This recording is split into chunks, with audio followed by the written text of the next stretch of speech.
The Federal Reserve was founded in 1913. One of its main purposes was to protect the value of the dollar. Since 1913, the Federal Reserve dollar has lost about 96% of its value.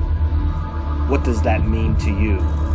If you had 1 million of those Federal Reserve dollars from opening day in 1913 and saved them, today those dollars would have a purchasing power of only $40,000. If you put the same amount of gold in a vault in 1913, today its purchasing power would be $87 billion.